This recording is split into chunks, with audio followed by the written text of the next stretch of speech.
Everest পৃথিবীর সর্বোচ্চ পর্বত হিসেবে যার অবস্থান, কিন্তু বিজ্ঞানীরা বলছেন এভারেস্টের চেয়েও 100 গুণ উঁচু পর্বত রয়েছে পৃথিবীর বুকে। বিজ্ঞানীরা এমন দুটো পর্বত আবিষ্কার করেছে, কিন্তু এই পর্বত আমরা দেখতে পাই না, কারণ এরা লুকিয়ে আছে সমুদ্রের তলদেশে, পৃথিবীর ম্যান্টেলের গভীরে। এই রহস্যময় পর্বত দুটি আফ্রিকা মহাদেশ এবং প্রশান্ত মহাসাগরের সংযোগস্থলে অবস্থিত। গবেষণায় জানা গেছে এরা পৃথিবীর কেন্দ্র এবং ম্যান্টেলের সীমানায় দাঁড়িয়ে আছে। প্রায় 1000 কিলোমিটার উচ্চতার এই পর্বত দুটো তৈরি হয়েছে টেকটনিক প্লেটের সংযোগস্থলে। যখন এক প্লেট আরেক প্লেটের নিচে ঢুকে যায়, তখন সৃষ্টি হয় এমন দানবীয় কাঠামো। বিজ্ঞানীরা অনেকদিন ধরেই সন্দেহ করছিলেন সমুদ্রের তলদেশে বিশাল কিছু লুকিয়ে থাকতে পারে, কিন্তু নির্দিষ্ট প্রমাণের অভাবে সেটি নিশ্চিত হওয়া যায়নি। অবশেষে ভূমিকম্প এবং সিসমিক শকওয়েভের বিশ্লেষণের মাধ্যমে তারা সিদ্ধান্তে পৌঁছান।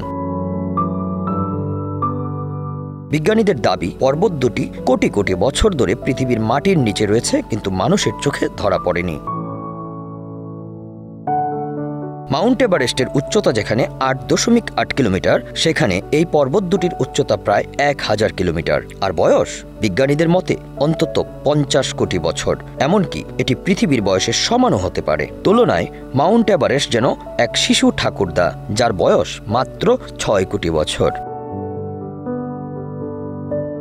পৃথিবীর অভ্যন্তরে রয়েছে 3টি স্তর: কেন্দ্র, ম্যান্টেল এবং ভূত্বক। নতুন আবিষ্কৃত পর্বত দুটি অবস্থান করছে ম্যান্টেলের সীমানায়, যেখানে মাটি পুরোপুরি কঠিন নয়, বরং সেমি সলিড। পৃথিবীর কেন্দ্রের উত্তপ্ত লাভার অংশ ধীরে ধীরে ঠান্ডা হওয়ার প্রক্রিয়ায় এমন কাঠামো তৈরি হয়। বিজ্ঞানীরা বলছেন এই পর্বত দুটি পৃথিবীর গঠন এবং ভূত্বক সম্পর্কে নতুন তথ্যের সন্ধান দেবে। টেকটনিক প্লেটের সংঘর্ষ কিভাবে নতুন কাঠামো তৈরি করে তা বুঝতে সহায়ক হবে এই আবিষ্কার। পৃথিবীর অভ্যন্তরীণ রহস্য উন্মোচনের পথে এটি এক বড় পদক্ষেপ। পৃথিবী এক বিস্ময়ের ভাণ্ডার। সমুদ্রতলে লুকিয়ে থাকা এই পর্বতগুলো আমাদের শেখায় এখনো অনেক কিছু জানার বাকি। এই অজানা অধ্যায়ের পাতা উল্টানোর জন্য আমাদের অপেক্ষা, গবেষণা এবং একাগ্রতার প্রয়োজন। হয়তো একদিন আমরা পৃথিবীর প্রতিটি রহস্য ভেদ করতে সক্ষম হব। Utpal Das, Bangla affairs, news desk.